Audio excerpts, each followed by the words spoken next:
La imagen es un fenómeno físico que se produce por la reflexión de la luz sobre los cuerpos, es decir, una fuente luminosa envía a través del espacio rayos de luz que, en su trayecto, encuentran cuerpos que los reflejan. Los rayos reflejados inician una nueva trayectoria invertida, viajan por el espacio desde el objeto hasta nuestros ojos y los envían a nuestro cerebro encargado de recomponer la imagen para recrearnos una realidad. Saberte ver, saberte ver, saberte ver.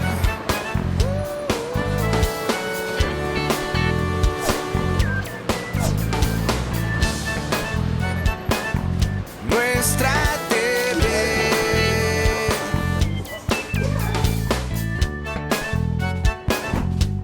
Saberte ver.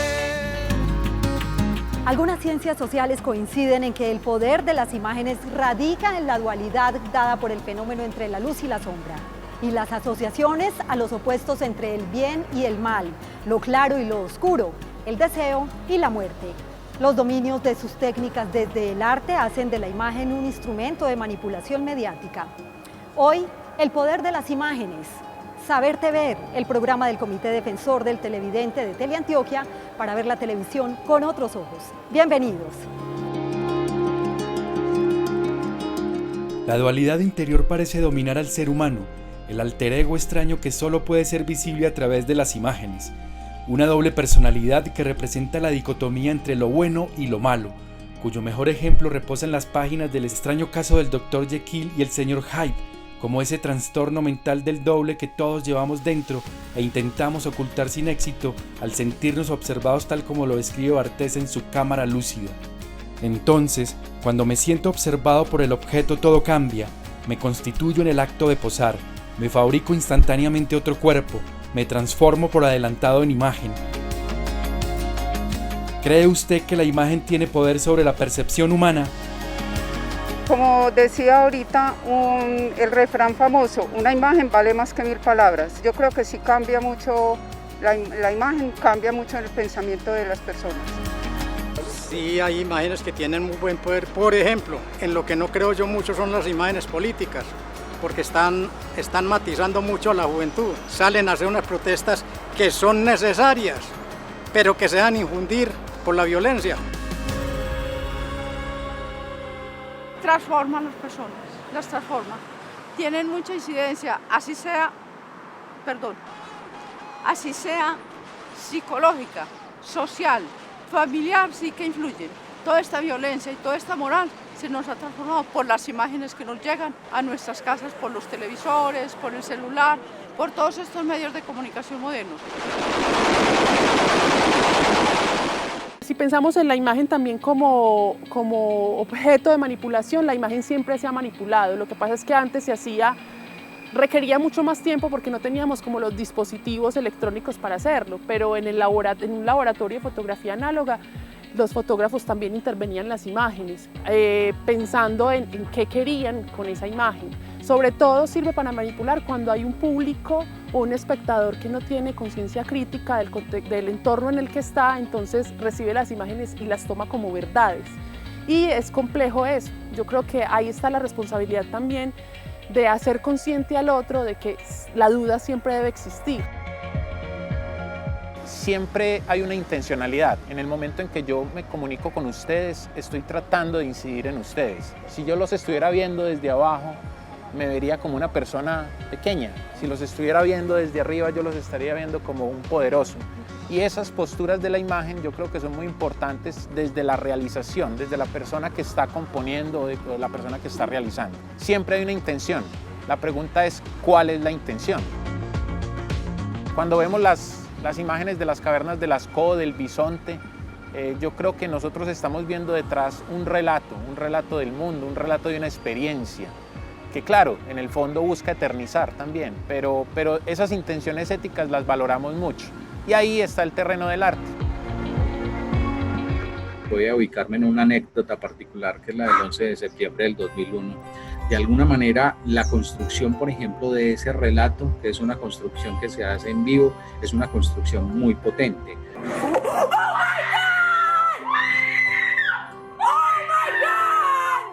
porque definitivamente sí nutre mucho la forma en la cual algunos políticos empiezan a construir, digamos, como ciertos tipos de relatos imaginarios que lo que hacen es buscar que las personas de alguna manera le teman a algo y le otorga, digamos, como procesos de pacto ficcional y le otorga una credibilidad casi que de absoluto. Entonces, sí, la verdad es que sí, hay gente que sí manipula con las imágenes.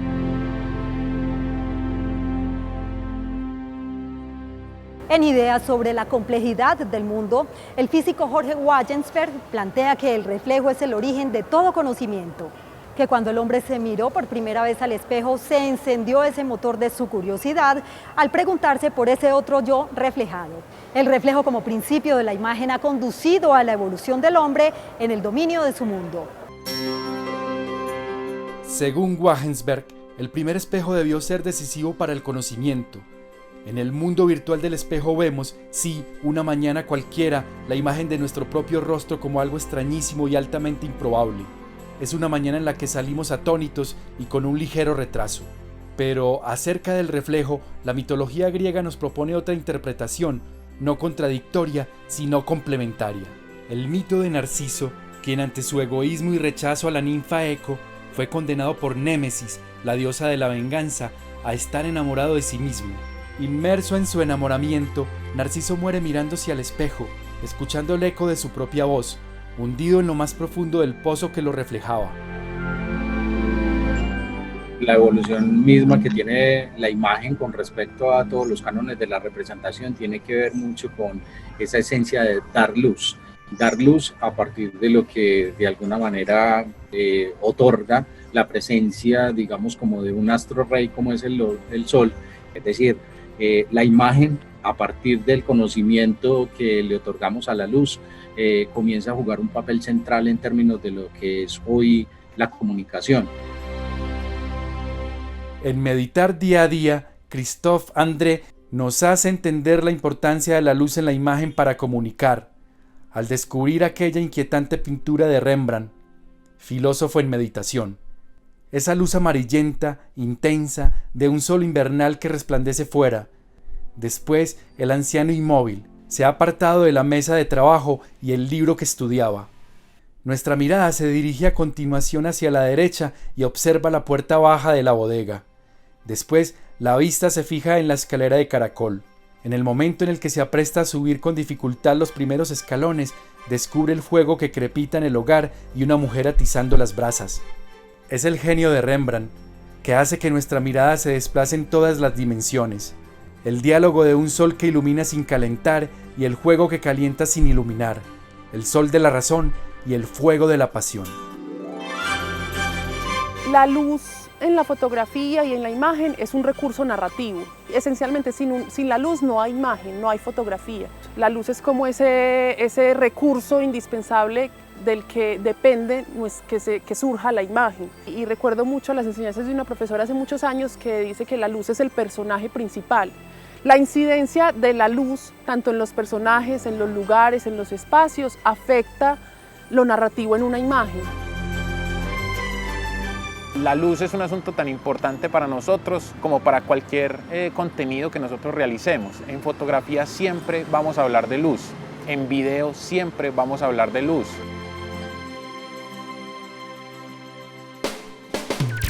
¿Cómo se llama el fenómeno físico que produce la imagen? A. El arte. B. La representación de la muerte. C. La reflexión de la luz. La respuesta es C. La reflexión de la luz. La imagen tiene una estrecha relación con la muerte. Según el antropólogo Hans Belting, las imágenes del culto a los muertos más antiguas datan de 7000 años antes de Cristo. Como representaciones del cuerpo ausente, las imágenes se convirtieron en metáfora de la muerte asociada a la sombra. La imagen como metafísica de la eternidad. El temor a la muerte parece estar asociado a nuestro ADN, tan antiguo como el primer hombre muerto y el horror que produjo ese hecho a los demás hombres, ante la posibilidad de abandonar este mundo y sus placeres terrenales, una sensación a la que muy pocos podemos escapar. Siempre he pensado y me he imaginado a esos primeros hombres que apenas se comunicaban a partir de los neumas, ¿cierto? Produciendo sonidos, cuando empezaron a representar en las paredes todos esos asuntos que tenían que ver precisamente con que alguno de sus pares, alguno de los miembros de sus clanes o sus tribus había fallecido. Los rituales concernientes a la muerte y la manera, por ejemplo, como posteriormente se acompañaron en todos los procesos funerarios en los distintos territorios del planeta. Yo creo que eso es un gran principio como para entender cuál fue la construcción de un imaginario colectivo alrededor de rendirle, digamos, como culto a un ritual particular y en este caso el de la muerte. Máscaras, efigies, estatuas de tamaño natural e imágenes pintadas en cerámicas hacen parte de las colecciones que reposan en museos y que están relacionadas con rituales como una forma de mantener la presencia de quienes merecían ser honrados. El intento de inmortalizarlos, y que según Hans Belting, ante la imagen solo se tiene ya la experiencia de la ausencia, que antes se había tenido únicamente con el cuerpo del difunto. Debido a esto, dejó de llenar un vacío y se convirtió en metáfora de la muerte misma. Al tiempo, la imagen representa la no muerte, el intento de eternizar un cuerpo, un hombre que resiste a la desaparición e intenta congelar el cuerpo a través de la imagen. El poder del cine y el poder de la fotografía es ese, que es lo que perdura.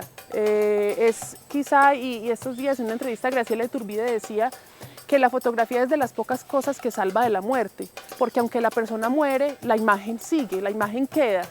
Es el registro de eso que estuvo y tal vez como darle alargarle su existencia.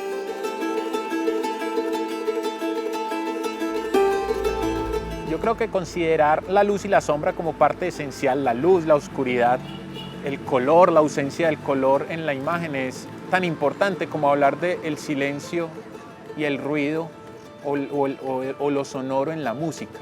Sin silencio no entenderíamos cuál es el sonido y lo mismo, sin la oscuridad no tendríamos la posibilidad de encontrar la luz. Esa dualidad, digamos que muy filosófica, pues nos pone en evidencia también esa relación de vida y muerte. Y cómo nosotros encontramos desde la construcción misma de la imagen la necesidad entonces de evocar siempre a la muerte. La sombra constituyó entonces ese elemento que, como el reflejo en el espejo, no podía separarse del hombre, adquiriendo una interpretación mística relacionada con el alma, con el espíritu no terrenal del ser y el símbolo del gran temor del hombre a la oscuridad, asociada también con la muerte desde sus inicios. La imagen se convierte en reminiscencia, la nostalgia que produce del momento que fue y ya no es, del pasado, de la muerte constante del tiempo que pasa y no se detiene ni se devuelve y que solo puede ser atrapada como imagen, no como realidad. Como el retrato de Dorian Gray, deseamos que el tiempo se detenga mientras todo lo demás envejece. Queremos adquirir las propiedades de la imagen en conservación y permanencia. Una imagen puede durar siglos mientras la vida del hombre se hace efímera. Yo creo que es muy importante ubicarnos cómo también la imagen la hemos representado como humanos. Y cuando nosotros buscamos representar, volver a presentar, tratar de abstraer lo que vemos y plasmarlo en algún lugar, y yo creo que es muy importante ubicarnos en la época de las cavernas de Lascaux. Pienso que nosotros como especie estamos buscando ritualizarnos, y cuando hablamos de rito yo creo que hay un encuentro necesario siempre con la vida y con la muerte. Cuando nosotros hablamos de rito estamos dejando huella, queremos que cuando se acabe nuestro ciclo, nuestro paso por este mundo, otras personas, somos sujetos sociales, somos comunidad, pues puedan también encontrarse en esas representaciones. Los egipcios, por ejemplo, a través de sus máscaras, sarcófagos, esculturas y grandes edificaciones han quedado como imágenes de una cultura milenaria cuyo poder no ha sido olvidado, gracias a todos estos íconos. Cuando uno se pone a analizar las distintas construcciones que hay alrededor de los teísmos, de las distintas deidades, de cómo la gente construye sus reverberaciones espirituales y sus reverberaciones religiosas, es importante atender que las personas están buscando precisamente trascender el principio de incertidumbre sobre qué tan corta es la vida, y entonces de alguna manera empiezan a aparecer todos estos paratextos que tienen que ver precisamente con las nociones de luz y sombra, de vida y de muerte. La relación de la imagen con la muerte y el descubrimiento de la sombra como uno de sus principales elementos ha adquirido connotaciones en la creación de un imaginario místico religioso, y que según Edgar Morin, tanto e incluso más que el reflejo, el doble se localiza en esas formas naturales e impalpables que constituyen la sombra. Por la noche, en que todo es sombra, encerrado en el sueño, el hombre pierde su sombra, los muertos no tienen sombra, son esas sombras, y así se les llama. ¿Cuál es el elemento físico y opuesto a la luz que constituye la dualidad en el poder de la imagen? A. El reflejo. B. La sombra. C. La muerte. Y la respuesta es B. La sombra. La imagen ha sido usada siempre en la construcción de narrativas y mitos, verdades absolutas creadas como estímulos a la percepción. De allí que nuestra realidad sea una creación. Decidí que no me gustan los acertijos. El poder reside donde los hombres creen que reside. Es un truco, una sombra en la pared. Y un hombre pequeño puede tener una gran sombra. 5 siglos antes de Cristo, Platón planteaba lo que es tal vez el mito inspirador del cine y su capacidad de manipulación de la percepción y la mente humana. En su mito de la caverna, Sócrates, personaje principal de los diálogos de la República, expone a Glaucón, su discípulo, la siguiente imagen. 3 hombres que desde siempre han estado encadenados en lo más profundo de una caverna, sometidos a sombras y sonidos construidos por otros hombres tras un muro, que usan sus cuerpos y objetos para proyectar las sombras obtenidas por el fuego. Dice Sócrates que aun cuando se da la oportunidad a uno de esos hombres de salir al exterior de la caverna y experimentar su propia realidad, no encuentra más que devolverse a la caverna y continuar inmerso en el mundo que le han creado.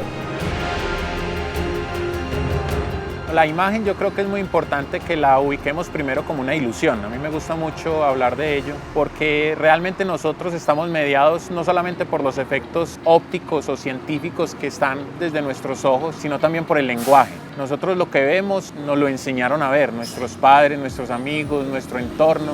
Y en ese sentido, la postura que nosotros tenemos frente a lo que vemos, guste o no nos guste, está mediado por esa moral.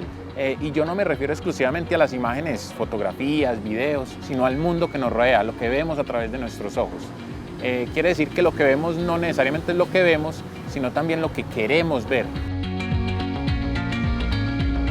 Si nos devolvemos en eso que ha ocurrido, digamos, como en la construcción, por ejemplo, de una imagen política, tenemos que irnos hasta, casi que los albores de el momento cumbre, digamos, como que se elabora una gran religión como es la católica cristiana, y ese momento donde, por ejemplo, Constantino, el emperador, decide que el monoteísmo lo es todo, pero es precisamente para otorgarse a sí mismo un rédito político, porque ya la comunidad había crecido mucho. Entonces, claro, la imagen se convierte en el tótem absoluto, y desde la imagen es que se han construido cualquier cantidad de perfilamientos en relación a las decisiones que toman las personas en la sociedad.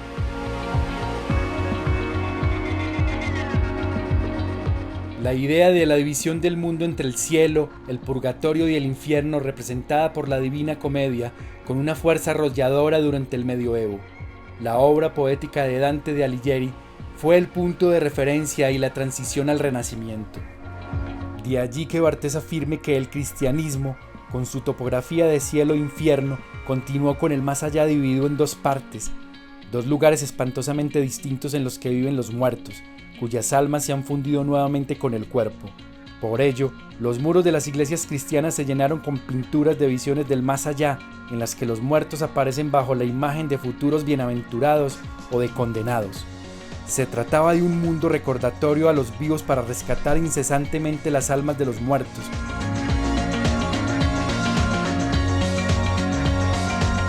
Sí, hay 3 momentos, digamos, como muy centrales en torno a la construcción del mito judeocristiano, que son el Renacimiento, el Barroco y el Flamenco.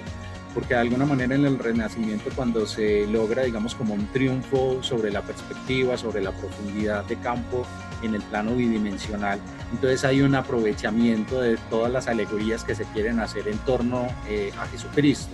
Entonces todo el discurso metatextual de la metafísica religiosa gana muchísimo precisamente a partir de la imagen. Entonces en el barroco aparece el Jesucristo lacerado, el Jesucristo adolorido y todo, digamos, como la carga que tiene digamos, como ese trámite, sobre todo pues como en consideración del flagelo del cual fue objeto. Bueno, la ilusión es un asunto importante, sobre todo en muchos movimientos, pero quisiera poner el ejemplo en particular del Renacimiento. Y yo creo que cuando vemos una imagen, como por decir la creación, pongo este ejemplo porque pues, seguramente muchos se ubicarán, vemos que de toda la composición el punto focal está en esos dedos. Eso implica también un estudio de la percepción visual y del ojo, de cómo ha sido digamos, como configurado culturalmente nuestra mirada de manera tal de que siempre lleguemos a ese punto. Hay muchas leyes, digamos, convencionales y que vienen del Renacimiento, como la ley de tercios, ¿sí o no?, que nos permite hacer un recorrido por la imagen y quedarnos en uno de esos puntos que nos plantea esa ley. Y eso, digamos, que los artistas o las personas que ya estudian la imagen, pues lo entienden muy bien y saben usar la imagen de manera tal de que ese punto importante de interés esté ahí y no en otro lado. Ese conocimiento es poderoso, tan poderoso que puede ser objeto de manipulación para las personas, o sea, que nos puede generar un conflicto también en algún momento. El uso del arte pictórico religioso en los templos fue una importante estrategia en la creación del imaginario cristiano, una acción efectivamente adoctrinante para invitar a quienes no sabían leer ni escribir, una inmensa mayoría, a buscar su salvación por medio de rezos, caridad y ofrendas. Entonces la imagen se convierte en un elemento potencialmente adoctrinante, potencialmente manipulador de los actos, donde, según Edgar Morin, la objetividad de los seres y de las cosas está cercada por la incesante subjetividad de las sombras e ilusiones. Sin duda estamos sometidos al imperio de las imágenes, una sobreexposición que incide en nuestras sensaciones y percepciones. Hoy, el poder de las imágenes, una reflexión acerca de la angustia generalizada, la polarización de las opiniones y la manipulación mediática. Saberte Ver, el programa del Comité Defensor del Televidente para ver la televisión con otros ojos. Recuerden escribirnos sus comentarios y sugerencias a nuestros correos defensor@teleantioquia.com.co e info@teleantioquia.com.co. Hasta pronto.